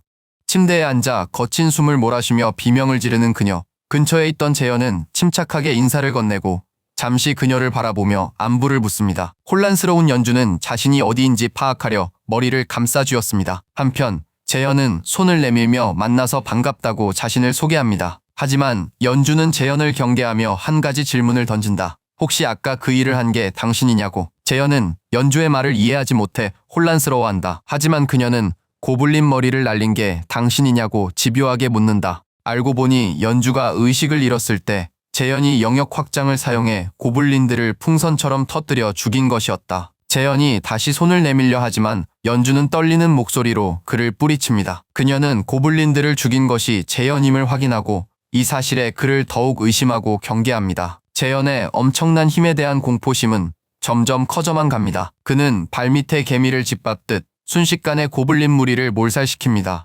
연주의 생각은 어두워집니다. 재현처럼 강했다면 아들을 구했을까 생각한다. 슬픔에 압도되어 몸을 떨며 다시 울기 시작했다. 그녀는 너무 늦게 발현한 능력에 한탄하며 아들이 살아있을 수도 있었다고 생각한다. 눈물을 흘리며 연주는 재현을 부른다. 목소리는 떨리고 완전히 무너진 모습이었다. 재현은 갑작스러운 상황에 그녀를 빤히 쳐다본다. 연주는 절박한 목소리로 재현에게 아들을 살려달라고 애원한다. 마음속으론 아들이 죽었음을 알지만 세상의 모든 고블린을 죽여 복수해달라 애원합니다. 그렇게 또 한 명의 고블린 슬레이어가 탄생하죠. 연주는 침대에 앉아 몸을 떨며 울어요. 재현은 그녀의 슬픔을 묵묵히 지켜봅니다. 방은 그녀의 억제할 수 없는 울음소리로 가득하죠. 재현은 그녀가 겪은 비극을 생각하며 외톨이였던 자신은 이 슬픔에 빠진 엄마를 어떻게 위로해야 할지 진심으로 알지 못합니다. 연주가 울고 있을 때 갑자기 시스템 알림이 울립니다. 연주의 신뢰도가 크게 상승했다는 내용이었죠. 연주는 계속 울며 재현에게 아들이 너무 보고 싶다고 토로했고 재현은 그녀의 고통에 무력했습니다. 고블린들이 아이를 잡아먹었다는 사실을 알자 그는 할 수 있는 일이 없을까 고민하다가 아이디어가 떠올랐죠. 아들을 되살릴 보상이 걸린 인물을 연주에게 주면 어떨까? 불가능해도 시도하기로 한 재현은 연주를 위한 인물을 만들었습니다. 연주가 고블린 1000마리를 처치하면 아들을 부활시킨다는 인물을 만들었습니다. 그는 아무것도 안 하는 것보다 시도해야 한다고 생각했고 임무가 성공하길 기도했습니다. 죽은 자를 되살릴 순 없지만 이 망할 세상에선 뭐든 가능할 것 같았다. 하지만 재현이 연주에게 임무를 주자 시스템이 그를 놀라게 했다. 부활 보상을 위한 자금이 부족하다는 시스템 알림에 재현은 큰 충격을 받았습니다. 자금만 충분히 모으면 누구든 되살릴 수 있다는 거니까요. 온몸이 떨리기 시작했습니다. 이걸로 모든 게 바뀌는 겁니다. 그 순간 재현은 자신의 역할의 가능성을 깨달았죠. 그가 시스템이고 이 세계의 신이 될 수 있다는 것을요. 하지만 재현은 이를 현실로 만들 돈이 더 필요했죠. 문제는 시스템이 정확히 얼마가 필요한지 알려주지 않는다는 것이었습니다. 하지만 재현은 포기하지 않았습니다. 연주는 계속 울고 있었고 재현은 그녀를 불렀습니다. 아들을 살릴 방법이 있을지도 모른다고 말하자 연주는 큰 충격을 받았습니다. 놀라움과 슬픔이 밀려왔지만 재현이 장난치는 걸까 싶었죠. 그녀는 경고했습니다. 잔인한 장난이라면 그만해요. 그렇지 않으면 절대 용서 못해요. 재현은 방법은 있지만 아주 어려울 거라고 그녀를 안심시켰다. 이 말을 들은 연주는 절박해졌다. 그녀는 재현에게 잠자리 시중이나 노예까지 무엇이든 하겠다고 말했어요.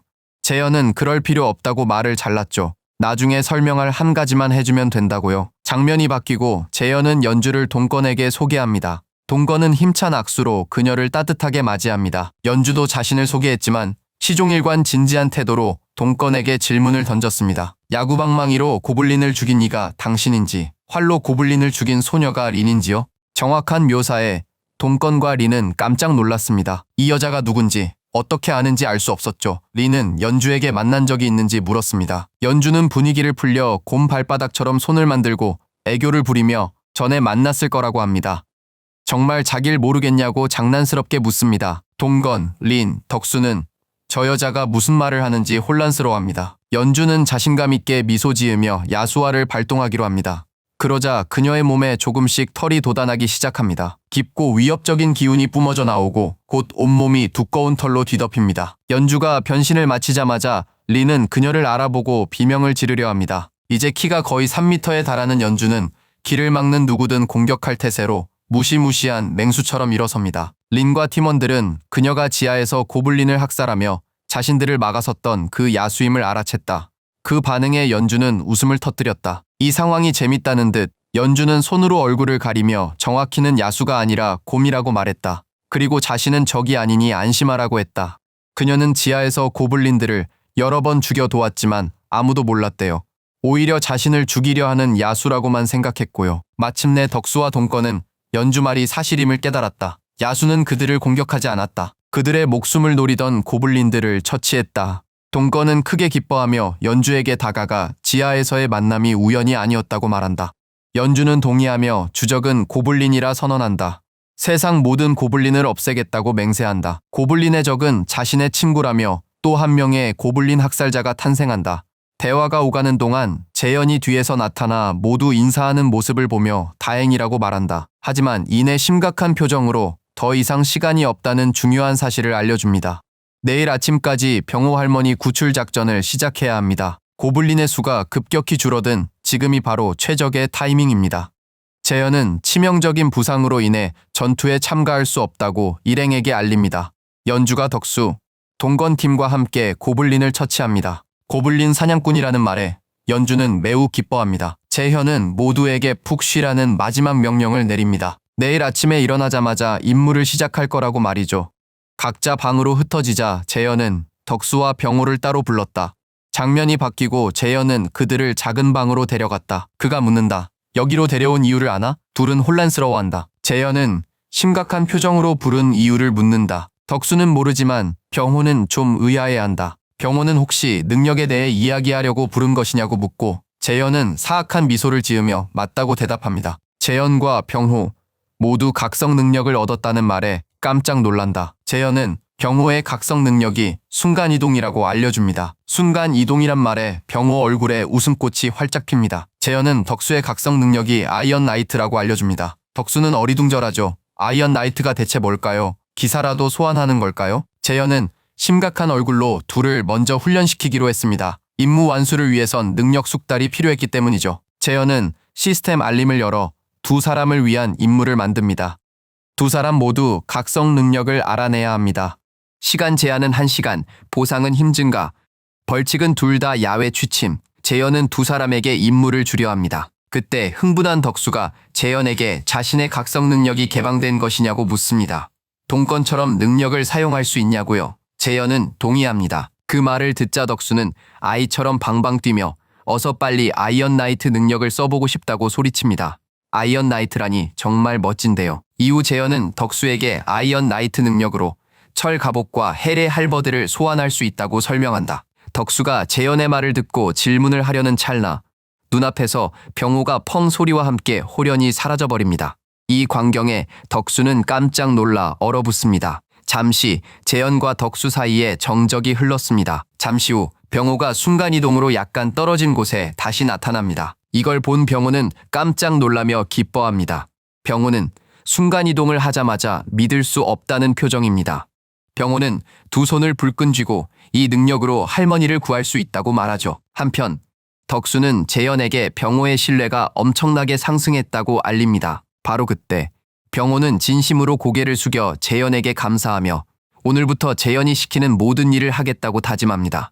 그는 재현을 통해 자신의 할머니를 구할 수 있다고 굳게 믿게 됩니다. 하지만 재현은 지금 당장 할머니 댁에 가는 것은 어렵다고 말하며 너무 일찍 기뻐하지 말라고 합니다. 이 말을 들은 병호는 조금 실망한 표정을 짓습니다. 이제 순간 이동 능력이 생겼으니 바로 할머니 댁으로 가면 되죠. 재현은 병호가 능력을 잘 제어할지 장담 못한다고 합니다. 지금 병호는 얼마나 멀리 또 얼마나 오래 순간 이동할 수 있는지조차 모릅니다. 먼저 병호는 순간 이동 능력을 마스터해야만 합니다. 할머니 댁으로 순간 이동하는 도중 멈추거나 의식을 잃어 고블린에게 살해당하는 불상사는 없어야 하니까요. 이 말을 들은 병호는 실망했지만 재현의 말이 논리적이라 생각합니다. 그래서 할머니를 구하려면 좀 더 기다려야 함을 받아들입니다. 재현과 병호가 얘기 중일 때 등 뒤에서 강렬한 섬광이 터져 나옵니다. 이를 본 병호와 재현은 모두 겁에 질립니다. 다음 순간 재현과 병호가 뒤를 돌아보니 거대한 철 도끼를 손에 든 거대한 동상이 위압적인 모습으로 서 있었습니다.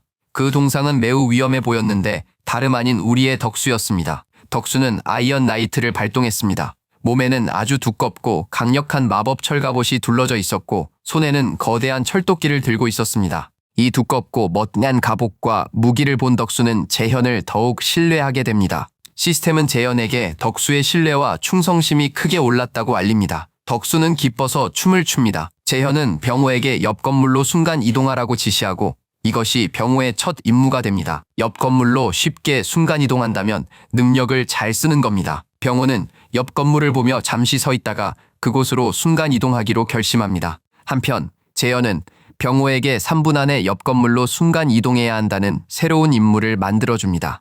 보상은 순간 이동 숙련도 증가입니다. 병호가 집중하자 뒤에서 덕수가 그를 응원하며 자신감을 북돋아줍니다. 병호는 진지한 얼굴로 옆 건물로 순간 이동하는 것을 생각하더니 눈 깜짝할 사이에 그 자리에서 사라집니다. 그는 옆 건물로 순간 이동합니다. 병호는 옆 건물 창문에서 재현을 보며 손을 흔들고 재현도 병호가 이미 장거리 순간 이동을 사용한 것을 보고 기뻐합니다. 병호도 그 건물에서 기쁘게 손을 흔듭니다. 바로 그때 갑자기 병호의 눈앞이 캄캄해지더니 의식을 잃고 쓰러집니다. 그 모습을 본 덕수와 재현은 깜짝 놀라죠. 갑자기 병호에게 무슨 일이 생긴 걸까요? 재현은 한순간도 지체하지 않습니다. 소환 능력으로 병호를 불러들여 재웁니다. 재현은 병호의 시스템 알림을 확인하니 건강 상태가 양호했습니다. 병호는 그냥 잠든 것뿐이었죠. 재현은 만화가 바닥났거나 단거리 순간이동이 한계일 거라고 생각합니다. 만약 병호가 그 이상 순간이동하면 모든 에너지가 소진되어 쓰러질 겁니다. 재현은 병호는 괜찮다고 조금만 쉬면 의식을 되찾을 거라고 덕수에게 설명해 줍니다. 그 후 재현은 갑자기 덕수에게 운동을 좋아하냐고 묻습니다. 덕수는 이 질문을 이해하지 못했죠. 재현이 왜 갑자기 운동 얘기를 꺼내는 걸까요? 그리고 재현은 덕수에게 원펀맨 훈련 일정을 줍니다. 재현은 덕수에게 10분 안에 팔굽혀펴기 100회, 스쿼트 100회, 10m 달리기를 해야 하는 새 임무를 줍니다. 보상은 힘 증가, 벌칙은 야외 취침입니다. 덕수는 갑옷을 입고 이 모든 것을 해야만 하죠. 덕수는 망설임 없이 즉시 팔굽혀펴기, 스쿼트, 달리기를 시작합니다. 갑옷 입고 팔굽혀펴기와 스쿼트를 마친 덕수는 거친 숨을 몰아쉬기 시작합니다. 재현은 덕수가 너무 쉽게 임무를 해냈다고 생각합니다. 아마 덕수가 원래 운동선수 출신이라 그런 것 같습니다. 그래서 기본적으로 지구력이 좋습니다. 재현이 이런저런 생각을 하는 동안 시스템은 평가 과정이 시작되었다고 알립니다. 재현은 의아해했죠. 새로운 평가 알림이라니? 이전에는 한 번도 평가 알림을 본 적이 없었기 때문입니다. 재현이 이런저런 생각을 하는 동안 덕수는 다른 할 일이나 간단한 임무는 없냐고 묻습니다. 재현은 오늘은 여기 가라고 하죠. 이제 가봐도 좋다고요. 그러자 덕수는 고맙다며 자리를 뜹니다. 동시에 시스템은 재현에게 평가 완료를 알립니다. 덕수가 임무를 완수해서 힘이 증가했기 때문에 재현의 힘도 약간 증가하게 됩니다. 이 알림을 본 재현은 이전보다 몸이 더 강해진 것을 느끼고 깜짝 놀랍니다. 이 정보는 재현에게 아주 획기적인 것이었죠. 이건 재현의 모든 가신들이 강해지면 재현 또한 강해진다는 뜻이니까요. 모든 게 달라진 겁니다. 그 후 장면이 바뀌고 때는 밤이 되는데 병호 일행이 도망칩니다. 수많은 고블린들이 쫓아오고 덕수는 아이언 나이트를 발동합니다. 그리고 진정한 기사처럼 모든 고블린 앞을 막아서고 하나씩 베어버리기 시작합니다. 하지만 덕수는 혼자였습니다. 어떻게 혼자서 모든 고블린을 막겠어요? 고블린 몇 마리가 덕수 좌우를 스쳐 병호에게 달려갑니다. 하지만 뒤에선 병호도 활과 화살을 준비하고 있었죠. 병호는 화살로 남은 고블린들을 모두 해치우고 나머지 고블린들도 처리할 준비를 합니다. 병호와 덕수를 본 고블린들은 겁에 질려 뒷걸음치지만 거대한 그림자가 나타나 그들을 막아섭니다. 거대한 그림자를 본 고블린들은 눈물을 흘릴 정도로 겁에 질리는데요. 그 그림자는 바로 거대한 곰미라였습니다. 고블린들이 뭐라 하기도 전에 곰미라는 그들을 두 동강 내버립니다. 병호와 일행도 고블린들을 처치 중입니다. 일행은 자기들이 고블린을 막을 테니 병호에게 빨리 할머니를 구하러 가라고 말합니다. 병호는 고블린을 처리하고 할머니를 구하러 갑니다. 한편 재현은 집에서 라면이나 먹고 있습니다. 라면을 먹던 재현은 자신의 시민이 임무를 완료했다는 시스템 알림을 받게 됩니다. 덕분에 그는 13만 2,966원을 받았습니다. 재현은 자신의 시민이 임무를 완수해서 돈을 번 건 처음이라 놀랍니다. 재현은 덕수가 임무를 완료하면 힘이 강해지고 다른 시민들이 임무를 완수하면 돈을 버는 것으로 생각합니다. 재현은 시민이 임무를 마치면 보상은 무작위라고 생각합니다. 다른 시민들도 임무를 마쳤다는 알림이 재현에게 계속 옵니다. 병호도 임무를 완수했고 시스템은 모든 보상을 평가하고 있습니다. 잠시 후 마침내 시스템이 모든 보상 평가를 마치자 재현에게 대박이 터졌다는 알림이 뜹니다. 재현이 대박 보상을 확인하자마자 먹던 라면이 목에 걸립니다. 입을 떡 벌린 채 충격에 빠진 재현. 이번 보상은 새로운 기능인 스킬 포인트였습니다. 재현은 진심으로 놀라 눈썹을 치켜떴습니다. 진짜? 이제 스킬 포인트까지? 이러다 내일 시스템이 임신했다고 해도 전혀 놀라지 않을 것 같습니다. 화면이 바뀌고 병호가 드디어 집 근처로 순간 이동합니다. 사뭇 진지하면서도 초조한 얼굴로 집을 뚫어지게 쳐다보며 문 쪽으로 천천히 걸어갑니다. 머릿속은 온갖 생각으로 가득 차 있고 할머니가 무사하기만을 간절히 바라고 있었죠. 다음 순간 있는 용기를 다 짜내 할머니의 이름을 외치며 할머니의 방으로 곧장 달려갑니다. 그런데 이 절박한 상황에서도 신발은 벗고 들어가는군요. 와, 이 친구 정말 마음에 드네요. 다시 이야기로 돌아가죠. 방에 도착하자마자 눈이 휘둥그레졌습니다. 할머니는 살아계셨지만 바닥에 의식 없이 쓰러져 위태로워 보였습니다. 병호는 당황하며 할머니에게 달려갔습니다. 다행히 다급한 병호 목소리에 할머니는 천천히 눈을 떴습니다. 희미하게 떨리는 목소리로 병호를 바로 알아보고 그의 손을 만졌습니다. 그 순간 병호는 온몸에 전율을 느꼈고 눈에서는 눈물이 비 오듯 쏟아졌습니다. 그리고 그날 갓난아기처럼 목 놓아 울었습니다. 유일한 가족인 할머니를 꽉 안고 벅찬 행복감에 계속 울었습니다. 한참을 울며 재현에게 마음속으로 몇 번이고 감사 인사를 전했습니다. 병호에게 재현은 이제 이 버림받은 세상의 절대적인 신이었습니다.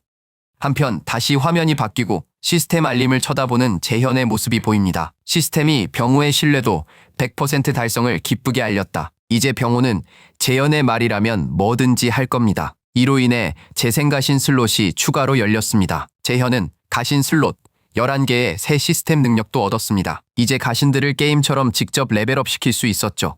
이는 모든 것을 바꿨고 재현은 크게 놀랐습니다. 레벨업이 이런 식이라니. 천천히 병호를 레벨업 하려 했지만 시스템은 돈이 부족하다는 알림을 보냈습니다. 필요한 돈은 1억 원, 미화로 약 7만 달러였습니다. 재현은 이 어이없고 터무니없는 금액에 완전히 할 말을 잃었다. 그는 시스템이 미쳤다며 분노에 찬 손길로 내리치기 시작했다. 이 시스템은 유명세의 굶주린 인플루언서보다 더 탐욕스러웠다. 그때 재현은 이상한 소리를 들었다. 그의 감각이 엘리베이터 소리를 감지하자 은둔자의 전지적 시야가 즉시 활성화되었다. 그는 뚱뚱한 체격의 남자와 그 옆집 문 앞에 불길하게 서 있는 귀여운 여자를 발견했습니다. 솔직히 말해 두 사람 모두 무섭고 의심스러워 보였죠. 혼동을 피하기 위해 설명하자면 소설에서 재현의 영역이 넓어지며 모든 사람이 자유롭게 이동했다. 이제 다시 이야기로 돌아가자. 뚱뚱한 남자의 아내 혜원이 초인종 소리에 문을 열자 깜짝 놀랐다. 수상한 여자는 자신을 다빈 오빠를 민호라 소개하며 그녀에게 다정히 인사했다. 그들은 1701호에 산다고 설명했습니다. 혼란과 의심에 찬 혜원은 조심스레 찾아온 이유를 물었습니다. 다빈은 떨리는 목소리로 도움을 청하러 왔다 말했고 초조하게 목욕하고 싶을 뿐이라고 설명했습니다. 긴장했던 혜원은 어이가 없어서 생각했습니다. 뭐야, 목욕. 아직 좀 어리둥절한 혜원은 쉬운 일이라며 그들을 집 안으로 초대했어요. 남매가 들어서자마자 여전히 심각한 표정의 민호가 들고 있던 큰 상자를 어디에 둬야 할지 물었어요. 혜원은 궁금해했지만 다비인이 통조림과 보급품이 가득한 상자라고 설명했어요. 이 어려운 때에 아무것도 안 주고 부탁만 하는 건 이기적이잖아요. 안 그래요? 민호가 상자를 바닥에 놓는 사이 혜원은 이럴 필요 없다고 말하려 했죠. 하지만 다비는 모르는 집에 와서 공짜 목욕만 하는 것도 이상하니 상자를 받으라고 고집했습니다. 바로 그때 다비는 널려있는 무기들을 발견했어요. 놀란 다비는 혜원에게 무기가 모두 그녀의 것인지 혹시 헌터인지 물었다. 혜원은 당황해 복잡하다고 어색하게 설명했어요. 무기들은 자기들 대장 같은 다른 사람의 것이라고요. 혜원이 설명하는 동안 재현은 염탐을 끝냈습니다. 관찰 결과 그는 적어도 이 남매는 나쁘지 않다고 결론 내렸습니다. 재현은 직접 대화 후 결정하기로 했습니다. 그때 시스템이 재현에게 붉은 호랑이가 사냥당했음을 알렸죠. 재현은 막대한 양의 경험치와 함께 40만 원을 받아 총 39만 원을 획득했다. 능력치가 크게 올랐고 새 능력도 얻었다. 이 알림들은 그에게 버거웠다. 재현은 실수했음을 깨달았다. 남매 관찰에 너무 빠져 있었던 것이다. 그 사이 밖은 혼돈 그 자체였다. 모두가 거대하고 흉측한 호랑이를 겨우 잡고 지쳐 부상당한 상태였다. 피투성이 연주는 땅에 쓰러져 의식을 잃었고 그야말로 최악의 상황이었다. 바로 그 순간 재현의 영역 범위가 다시 한번 확장되며 그의 심장에 극심한 고통이 밀려왔습니다. 아니 심장이 아니라요. 끔찍한 상황에 그는 선악 판단을 뒤로 미루고 모두에게 시민권을 부여했죠. 그러자 시스템이 다시 재현에게 알림을 보냈습니다. 시민수가 한도에 도달하자 신뢰의 힘이 모두에게 개방되었습니다. 하지만 재현은 성과를 축하할 틈 없이 부상자들을 걱정했습니다. 정글에서 거대한 호랑이를 만날 줄은 몰랐던 거죠. 한편 병호는 할머니를 업고 최고 속도로 아파트로 순간 이동했고 다른 사람들은 필사적으로 뒤를 쫓았습니다.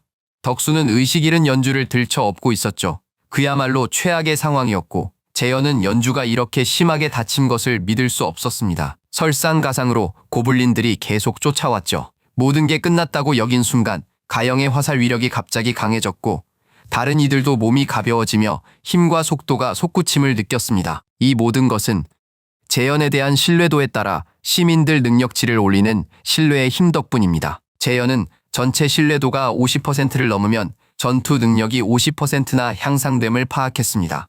정말 엄청난 변화였죠. 재현을 신으로 믿던 병호는 가장 큰 능력치 상승을 경험했고 멀리서도 강력한 버프를 준 재현의 이름을 외치며 열렬히 감사했습니다. 이 덕분에 린과 친구들의 충성심은 30%를 넘겨가신 등록 자격을 얻었습니다. 재현은 즉시 그들을 가신으로 삼았습니다. 젠장, 가영의 신뢰도가 69점이었다. 나이스.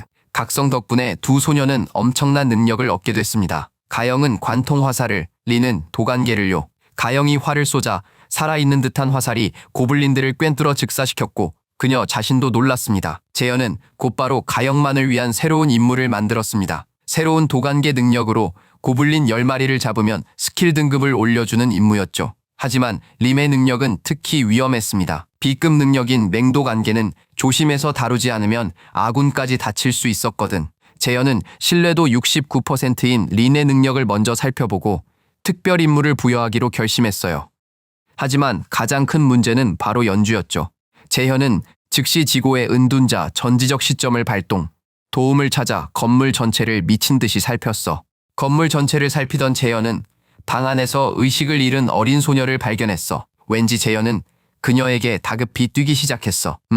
18살 소녀라서 그랬던 걸 수도 있지. 옥스, 농담이야. 사실 그녀가 바로 힐러였기 때문이야. 재현의 포켓몬 같은 팀에 딱 필요했던 존재였지. 재현은 이제 2902호 앞에 서 있었어. 문을 열려고 했지만 안에서 무거운 쇠사슬로 잠겨 있었어. 재현이 아무리 힘이 세도 문을 부술 정도는 아니었지.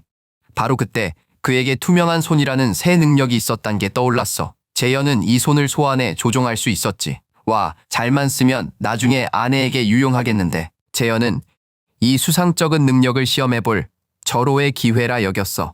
눈 감고 사슬을 상상하자 날카로운 만화 가위가 짠하고 나타났어.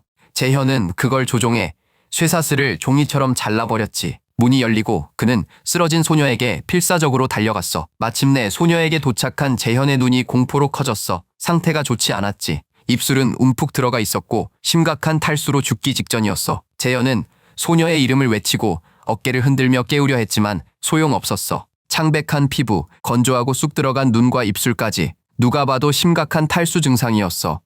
재현은 힐러를 찾아온 건데 젠장, 이제 누가 그녀를 치료할까? 재현은 어쩔 줄 몰라 당황했어. 그때 이상한 점을 발견했지. 바로 옆에 물병이 놓여 있었던 거야. 하지만 무슨 이유에선지 물병에 손도 대지 않았어. 이런 미스터리를 생각할 때가 아니었지. 그녀를 살리는 게 우선이었으니까. 재현의 69 IQ 뇌가 기막히게 활성화되었어. 그녀를 위한 임무를 만들었어. 수만 번 쉬면 완전 회복시켜주는 보상으로. 이 수법에 1000만 원 정도 들었지. 근데 이게 진짜 통했어. 그녀가 숨을 쉬자마자 탈수 증세가 즉시 나았어. 이건 무슨 터무니없는 능력이지? 소녀는 서서히 의식을 되찾기 시작했어. 눈을 뜨자 흐릿한 시야 너머로 재현이 보였습니다. 혼란스러워 힘없이 그녀는 재현이 누구고 어떻게 들어왔냐고 물었고 재현은 위층에 산다며 이름을 말해줬습니다. 혼란스러운 그녀는 재현이 왜 자기 방에 있는지 다시 조용히 물었습니다. 재현은 정중히 그녀의 상태가 매우 안 좋아 보여서 도우러 왔다고 설명했습니다. 그녀는 여전히 헛것을 본다고 생각했지만 잠시 후 현실을 깨달았죠. 정말 누군가 자신을 돕기 위해 온 것이었습니다. 갑자기 벅차오른 감동에 그녀는 울기 시작했다. 며칠 굶주리고 탈수된 자신을 구하러 왔다는 사실이 믿기지 않았다. 재현은 이런 민감한 때 이런 말을 해야 하는 게 싫었지만 무거운 마음으로 그녀를 부르며 사과했다. 정말 미안해요. 지금 당신 도움이 절실해요.